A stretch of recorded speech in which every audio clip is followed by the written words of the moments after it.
Hola a todos, muy buenas noches a todos los que nos sintonizan en este capítulo 2 de Verbo Comisura. Esta noche nos acompaña el doctor Gustavo Jiménez Aguirre. Él es investigador, ensayista y poeta, doctor en Letras Mexicanas por la UNAM, investigador titular en el Instituto de Investigaciones Filológicas. Miembro del Sistema Nacional de Investigadores, dirigió el proyecto de obras de Amado Nervo por la UNAM y está al frente del sitio La Novela Corta, una biblioteca virtual. Entre sus líneas de investigación están la literatura modernista, la obra de Amado Nervo, de Jaime Torres Bodet, la novela corta, la poesía y las humanidades digitales. Muy buenas noches, Gustavo, qué gusto tenerte. Al contrario, Jesús Armando, es un gusto para mí compartir este espacio, el espacio de sus lectores, de su público. Y bueno, estoy seguro que tendremos una conversación interesante y grata, espero que muy grata, para su público. Muchas gracias. Y bueno, pues vamos a empezar un poco con esta charla y justamente me interesaría, pensando que este ciclo de entrevistas en realidad se centra un poquito más en la narrativa y en la novela, pues me gustaría que habláramos un poco del proyecto de la novela corta. Eh, Me gustaría que nos dijeras un poco cómo surge esta iniciativa justamente de humanidades digitales y de este repositorio, de este sitio que tiene muchos recursos. Sí, lo empezamos a trabajar en 2008, es decir, tenemos más de 15 años, pero lo abrimos en 2009, en octubre de 2009, abrimos el sitio La Novela Corta, una biblioteca virtual. En aquella ocasión hicimos un coloquio al que fueron invitados algunos escritores mexicanos. Siempre hemos vinculado la investigación, la edición, con la creación, con la participación de escritores y escritoras. En aquella ocasión fue Luis Arturo Ramos, un espléndido autor de novela corta, quien al clausurar el coloquio dictó una conferencia, Notas largas para novelas cortas, que se encuentra en el primer volumen de una serie de estudios sobre el género, Una selva tan infinita. Hablaré después de este proyecto paralelo. Entonces, lo inauguramos en 2009 con novelas mexicanas del siglo XIX, una serie de obras a partir de 1872. Hicimos un estudio, los editores, y nos propusimos hacer una primera colección en esos 50 años, de 1872 a 1922, es decir, en el momento en que va a surgir la novela corta moderna, ya con toda la cercanía de la tendencia de la narrativa modernista, a la que después se suma pues, la novela decadentista, las primeras novelas de la Revolución Mexicana y, digamos, el crepúsculo de la novela corta modernista. Ese fue nuestro primer corpus. Empezamos con alrededor de 15 novelas. Actualmente la biblioteca se ha diversificado tanto que tiene 4 colecciones y suman más de 100 novelas, ahora ya no solo mexicanas, sino de otras latitudes latinoamericanas, de Centroamérica y del Caribe. Pero volviendo a aquellos hace 15 años, la intención fue ir poco a poco conformando un corpus de este género tan importante para la literatura mexicana, porque surge a principios del 19, junto con las primeras novelas extensas. Recordemos que Fernández de Lizardi es autor tanto del Periquillo como de Don Catrín de la Fachenda, es decir, se movió de manera muy lograda, muy acertada en los dos géneros. Bueno, en distintas etapas que ha tenido este proyecto, fuimos ampliando esa primera colección y es la que actualmente se encuentra en la biblioteca con el título de Novelas en Tránsito. Es decir, todo el recorrido de la novela corta mexicana desde 1820 y algo hasta 1922, casi una centuria de novela corta. Y en ese periodo lo que vemos es cómo el género ha acompañado a distintas etapas de la narrativa mexicana.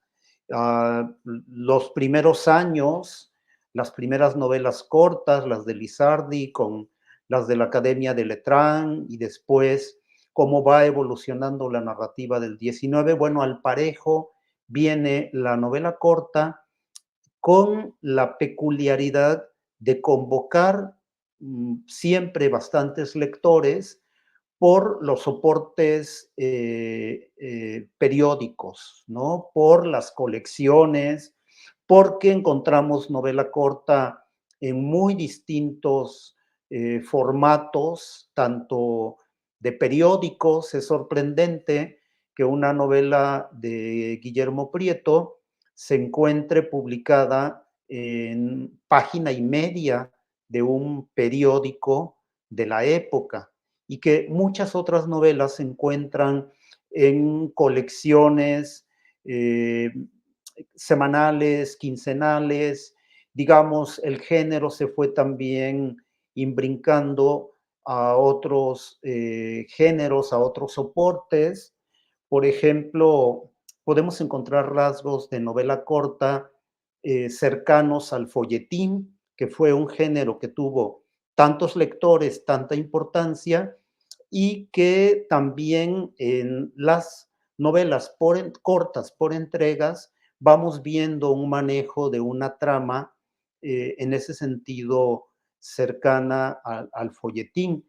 Pensemos, por ejemplo, en dos novelas fundacionales como La Navidad en las Montañas o Confesiones de un pianista de Justo Sierra, que se encuentran en esta colección de novelas en tránsito, fueron publicadas por entregas, fueron apareciendo y uno puede ver cómo el narrador pues le iba ahí calculando, dándole al público lo que esperaba en estas entregas de sus novelas cortas. Luego, dentro de esta colección también se encuentra un autor fundamental que es Amado Nervo, el primero que reflexiona sobre el género, sobre la brevedad narrativa en un texto que tiene precisamente ese título, Brevedad, y donde dice Nervo que no habrá tiempo en el futuro para dedicarnos a leer ya novelones del siglo XIX, que los lectores se volverán cada vez más carrereados, más nerviosos, dice, y no habrá tiempo para la vastedad, sino para la brevedad. Y ahí dice, ya después de haber publicado novelas como El Bachiller y El Donador de Almas, que sus novelas se leían a lo sumo en media hora. Algo muy importante en la figura y la obra de Amado Nervo es que él es el primero que publica en colecciones de kiosco.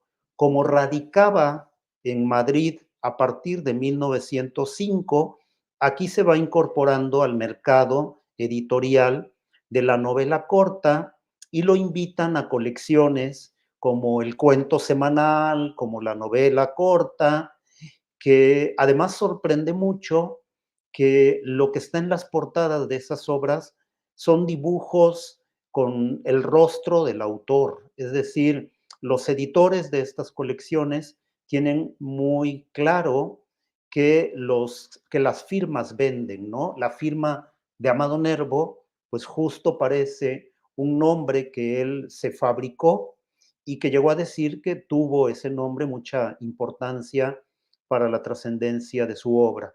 Bueno, pues si quieres, podemos hablar en otro momento de las siguientes colecciones, pero de esta manera nació la novela corta en el año 2009 con, digamos, el esbozo de lo que actualmente es Novelas en Tránsito. Fíjate qué interesante y cómo trazaste todo este tránsito de la novela corta y de pues, su importancia en la narrativa mexicana, ¿no? Y yo me pregunto también si cuando empezaste este proyecto, cómo era visto también a nivel crítico, ¿no? ¿Qué tanto se había trabajado también este aspecto de la narrativa?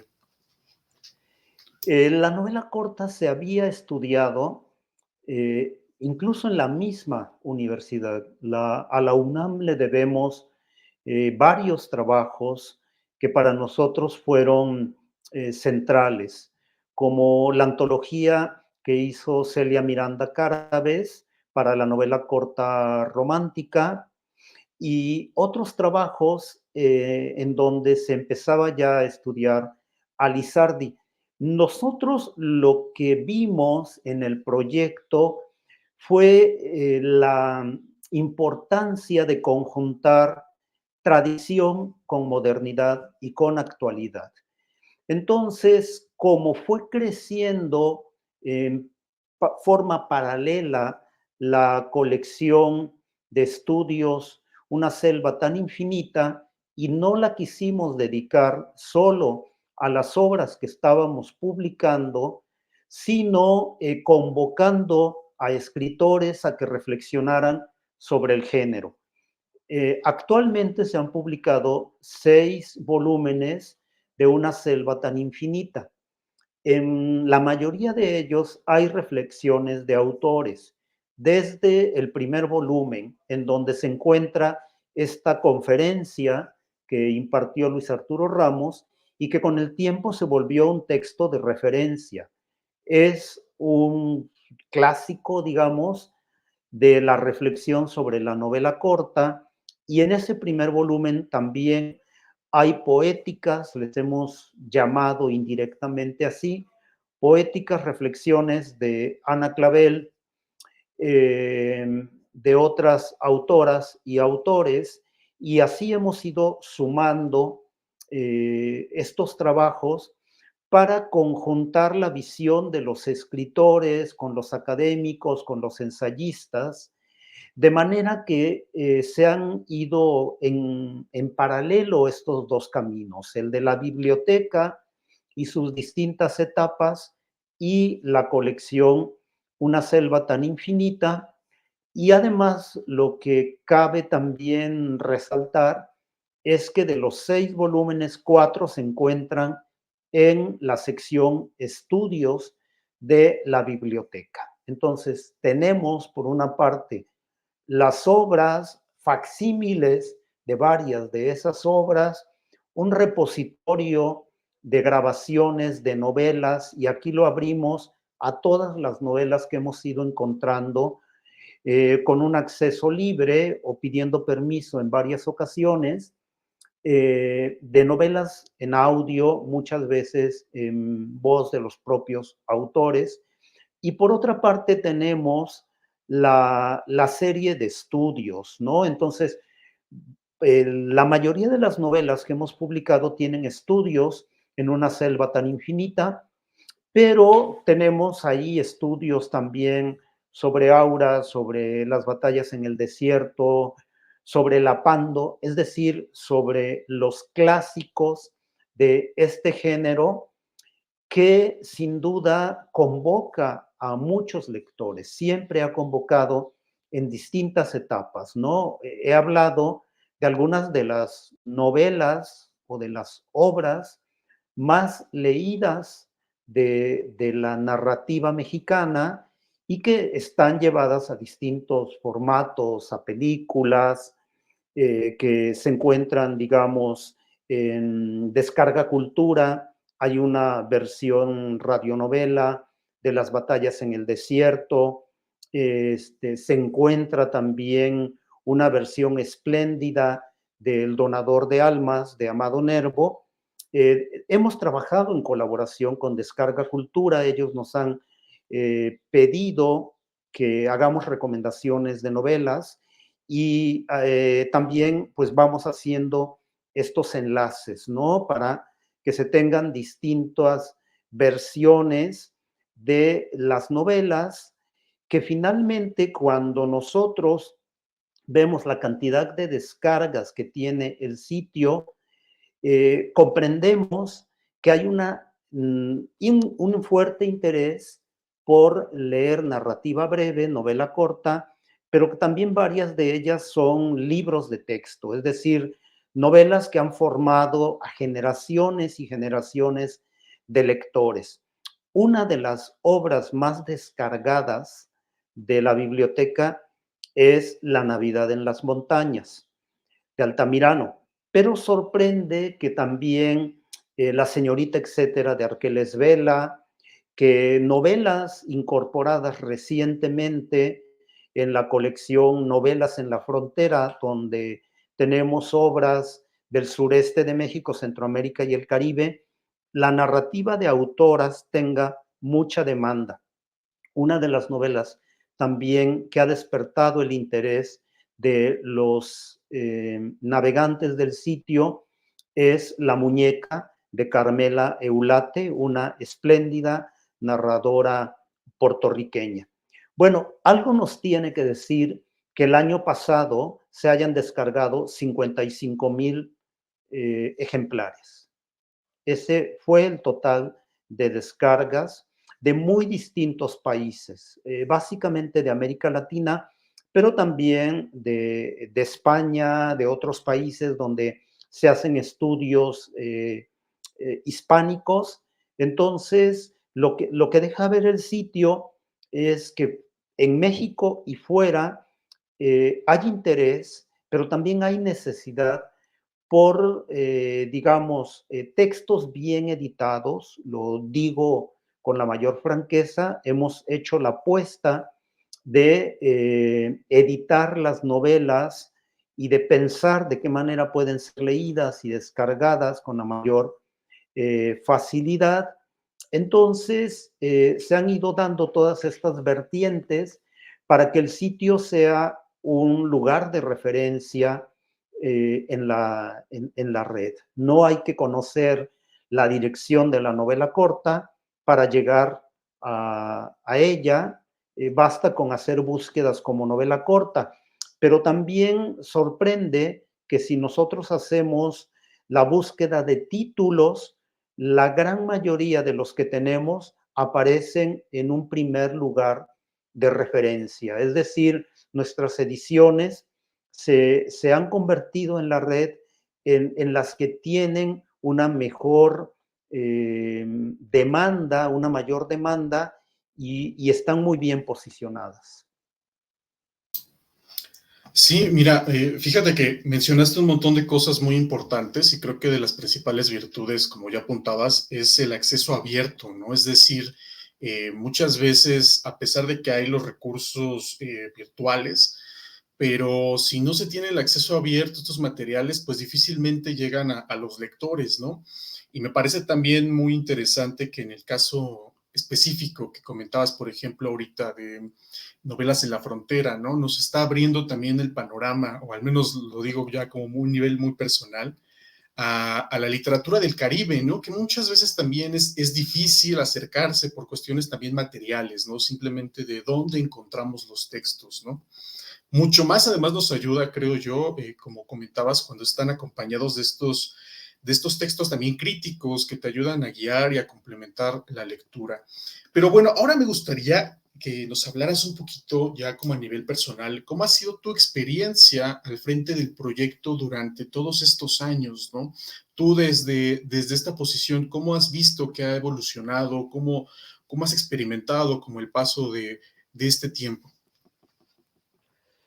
Bueno, para mí ha sido un proceso de enriquecimiento, toda esta experiencia de haber pensado inicialmente en hacer una antología de novelas cortas. Empezamos con, hagamos una antología de novelas cortas contemporáneas de Amado Nervo, de narrativa modernista. Ahí empezamos a perfilar esta idea de los primeros 50 años del género a partir de 1872.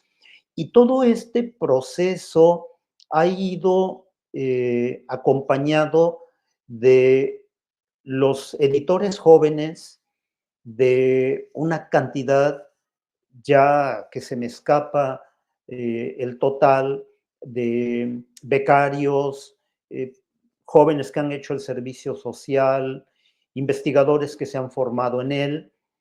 Siempre hemos apostado por la colaboración de jóvenes académicos, de jóvenes ensayistas, para que participen de manera muy abierta, desde pedirles en Novelas en Tránsito que se ocupen de preparar todo el texto, anotarlo, presentarlo, etcétera, hasta en algunas ocasiones solamente solicitar un prólogo, como lo hicimos en tu caso, para una espléndida novela corta cubana, Muchachos, porque las colecciones también se han ido diversificando. Voy a hablar ahora de Novelas en Campo Abierto, que es una colección que da continuidad a Novelas en Tránsito.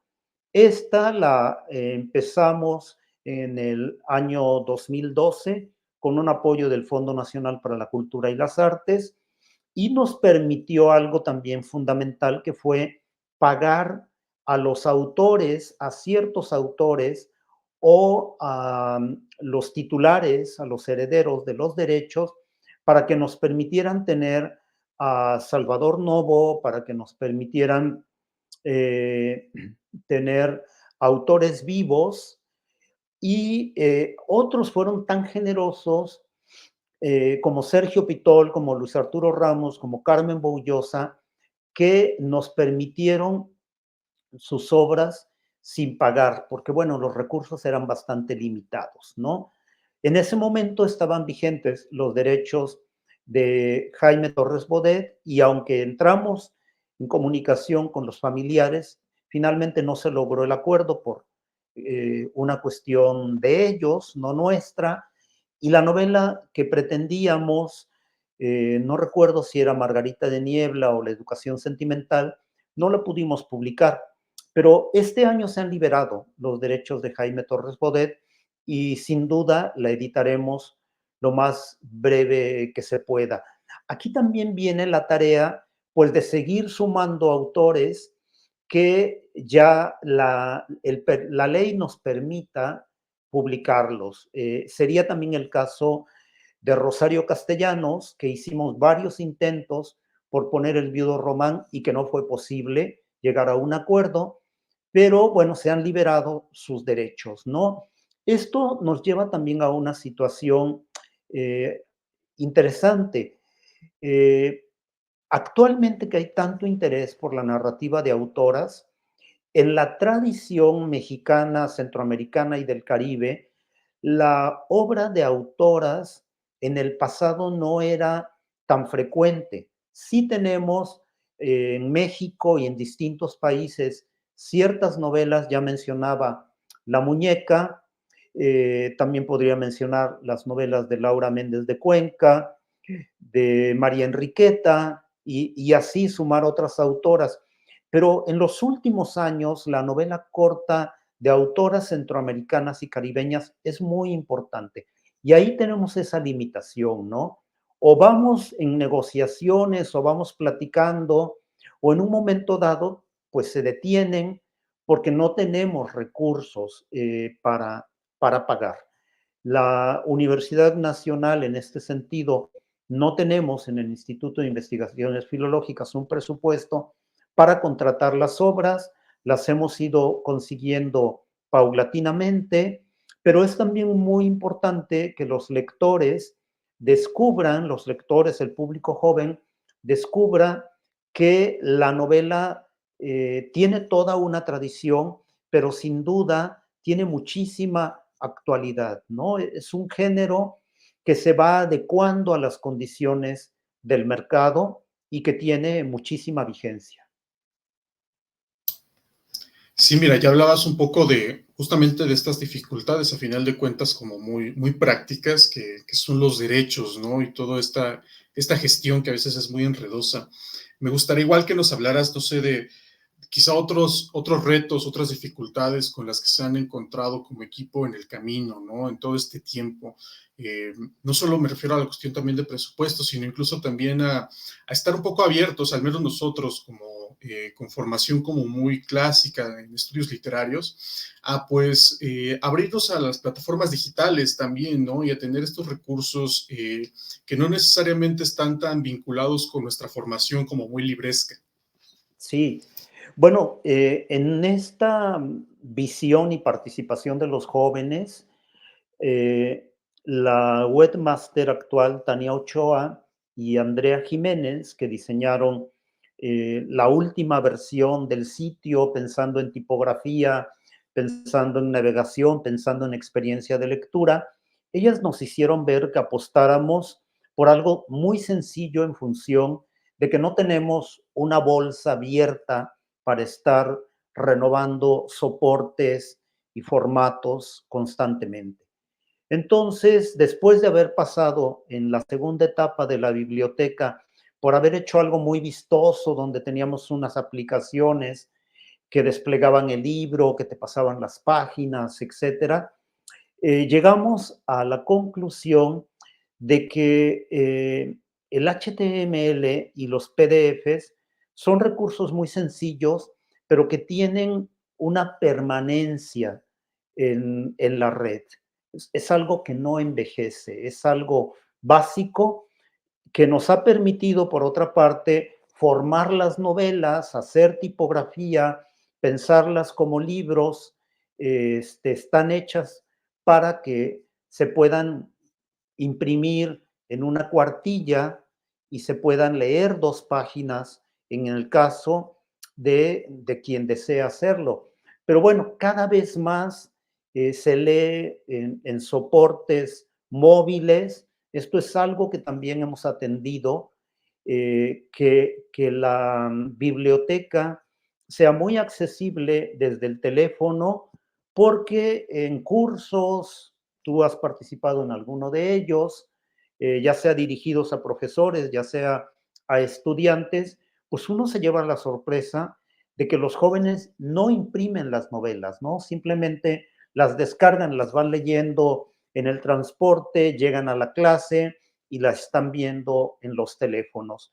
Entonces, bueno, todos estos retos de estar al día en tecnología, pero también tener los pies en la tierra y decir, hagamos un sitio que tecnológicamente no nos rebase, hagamos un sitio que sea accesible para toda clase de lectores. Por ejemplo, en la pandemia, que hicimos un ciclo de conferencias para difundir las colecciones y todas esas se grabaron, se hicieron videos de esas colaboraciones, sirvieron mucho para orientar la lectura de las obras.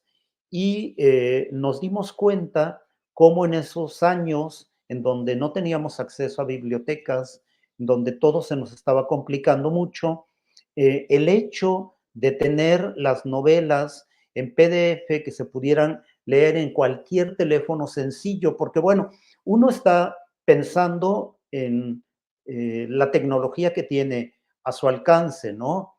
En un iPad estás pensando en una portátil, pero ¿cuántos estudiantes de secundarias o de preparatorias de zonas rurales o de ciudades más pequeñas, pues leen en los teléfonos que tienen, ¿no? En teléfonos muy sencillos y para eso no necesitas hacer tanto despliegue de tecnología, sino tener las obras editadas de manera muy atractiva para que sea una experiencia grata de lectura.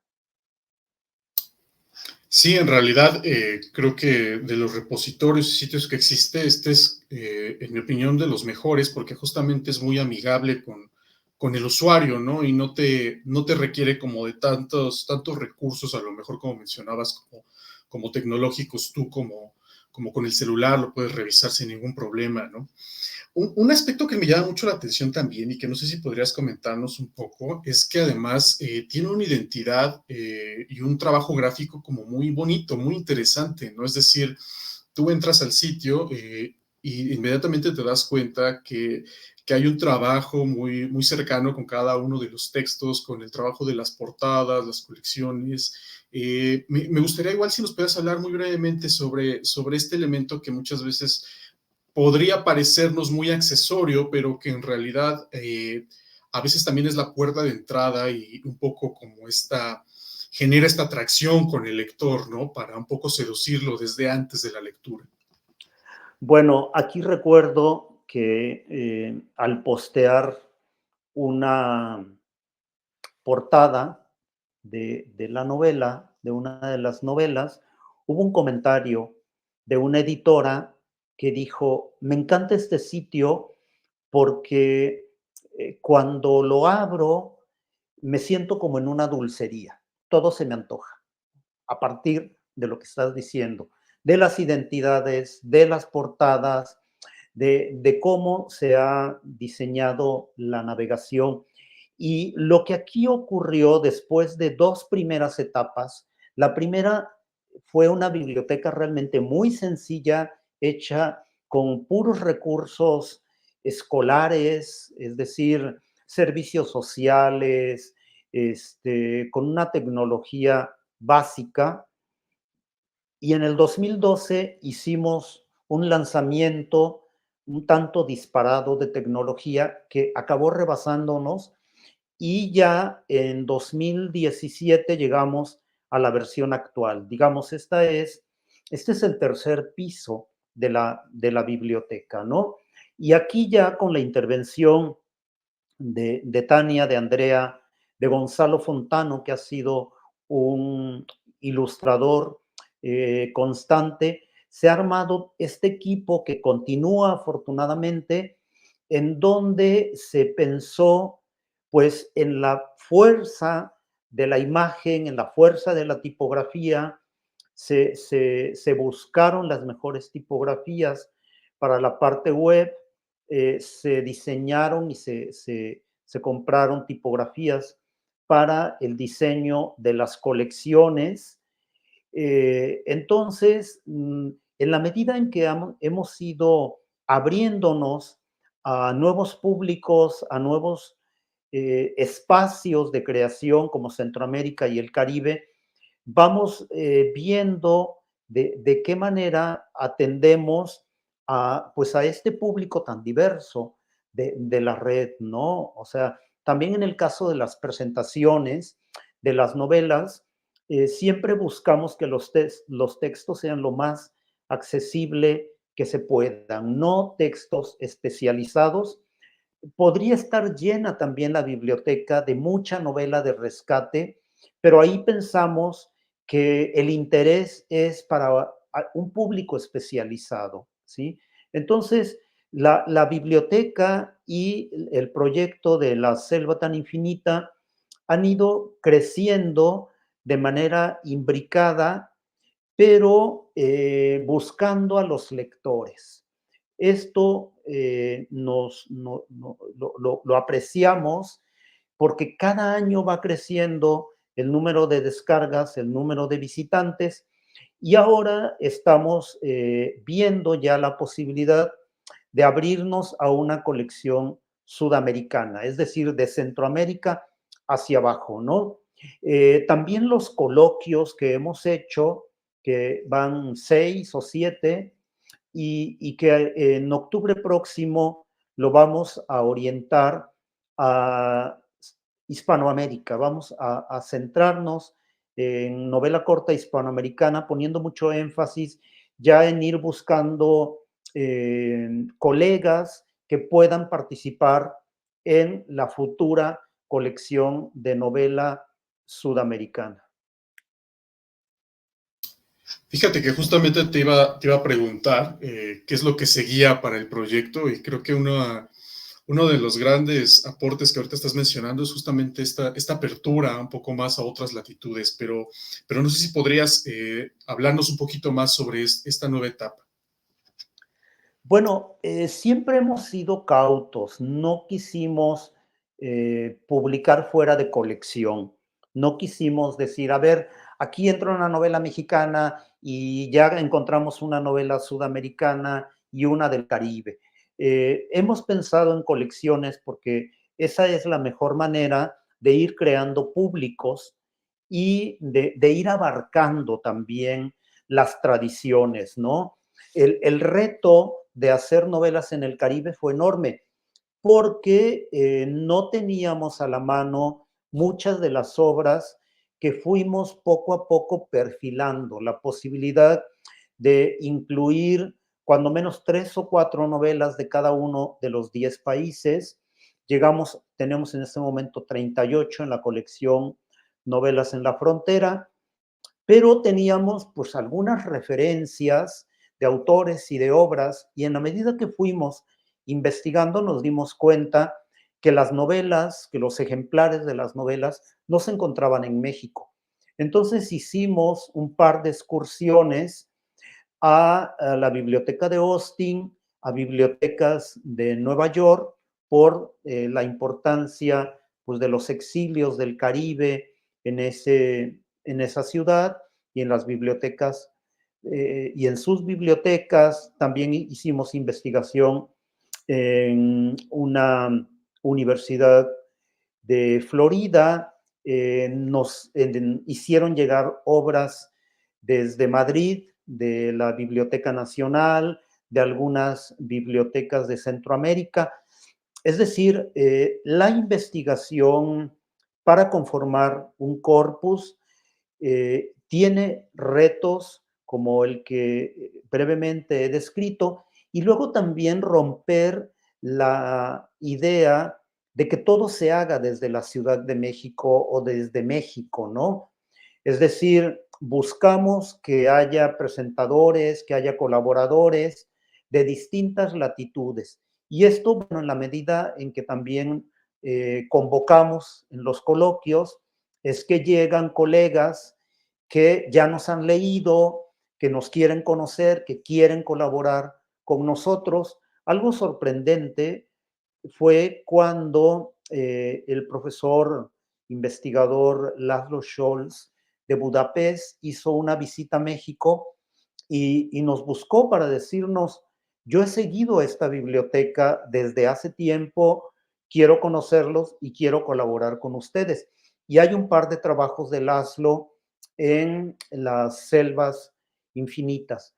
Bueno, ha implicado, pues sin duda, todo este reto de ir creando una red de colaboradores literarios, de investigadores y de jóvenes talentosos, tanto en la edición, en la crítica, como en el trabajo digital y de ilustración. No, pues sin lugar a dudas creo que es un gran proyecto y que se ha mantenido además conforme pasa el tiempo, ¿no? Y ha crecido mucho y se ha desarrollado muy bien. Pero antes de que se nos acabe el tiempo, también me gustaría que si nos pudieras hablar un poco, quizá muy brevemente, de algunos otros proyectos que quizá tengas en preparación o que estés trabajando como un poco en paralelo con la novela corta. Sí, bueno, pues en la pandemia, varios de los jóvenes colaboradores del proyecto y yo nos pusimos a leer poesía porque nos sobraba un poquito de tiempo, ¿no? Y fuimos leyendo poesía modernista. Llegó el momento en que yo les dije, ¿por qué no empezamos a calibrar la idea de una antología o de un corpus progresivo de poesía modernista? Entonces seguimos leyendo, nos dimos cuenta de que un clásico como la Antología del Modernismo de José Emilio Pacheco, que tiene una enorme vigencia en el prólogo, pero que en su corpus se encuentra muy rebasado, porque pues él hizo este trabajo valioso con las limitaciones de investigación de su tiempo. Hasta cierto punto fue muy centralista porque la mayoría de los autores incluidos por José Emilio o escribieron, nacieron y publicaron en Ciudad de México y quedaron fuera modernistas de otras partes del país. Entonces, bueno, hemos trabajado ya en 3 años, a lo largo de 3 años, en este proyecto y estamos ya por concretarlo para que el año próximo se encuentre en línea esta primera etapa de una biblioteca panhispánica de poesía modernista. Y cuando hablamos de poesía es porque también nos percatamos de que tenía mucho sentido incluir poema en prosa, incluir también la vertiente en prosa de la poesía que viene pues justo del modernismo, de Rubén Darío, de Gómez Carrillo, de José Martí, y estamos trabajando un corpus mexicano y yo me encuentro en Madrid, estamos haciendo la entrevista aquí en Madrid, trabajando un corpus español de poema en prosa. Cuando me refiero a España o cuando me refiero a modernismo, no hablo tanto de modernismo mexicano o modernismo español, sino modernismo en México y en España, porque esto nos da la posibilidad de sumar autores que se hayan incorporado al quehacer cultural. Entonces, José Emilio Pacheco no incluyó, por ejemplo, a Porfirio Barba Jacob, un autor fundamental para el modernismo que hizo muy buena parte de su obra en México. Bueno, nosotros lo hemos incluido en el corpus y también hemos incluido una cantidad que nos ha sorprendido de autoras y de autores que se quedaron fuera del canon porque publicaron su obra en el sureste de México o en otras ciudades del país, ¿no? No son antologías, sin duda, son corpus abiertos, son corpus progresivos de poesía en verso, de poesía en prosa, y bueno, pues es un gran reto porque vamos a ir conformando una red de investigadores para que el proyecto sea panhispánico, puesto que la vocación del modernismo era totalmente panhispánica y universal. No, pues sin duda es un proyecto que igual suena muy interesante y al cual le vamos a seguir la pista y esperemos que pronto esté también disponible ya en la red para que lo podamos consultar. Te agradezco mucho tu presencia, que nos hayas regalado estos minutitos de conversación para estar justamente con nosotros en este capítulo 2 de Verbo Comisura. No me resta más que pues agradecerte de nuevo, invitarlos también a que nos sigan en las próximas sesiones. Vamos a estar charlando con críticos, investigadores, pero también con autores de literatura. Pues encantado de participar, de colaborar en este proyecto que sin duda busca lectores, busca estudiar y ampliar la difusión de las obras. Y en esto pues estamos en paralelo con la Biblioteca de Novela Corta y con la futura Biblioteca de Poesía Modernista Panhispánica. Un gusto enorme. Les agradezco a todos ustedes.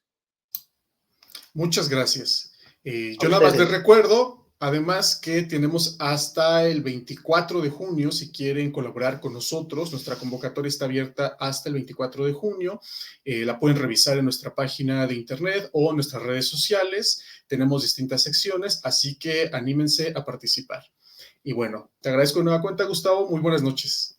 Buenas noches. Un gusto.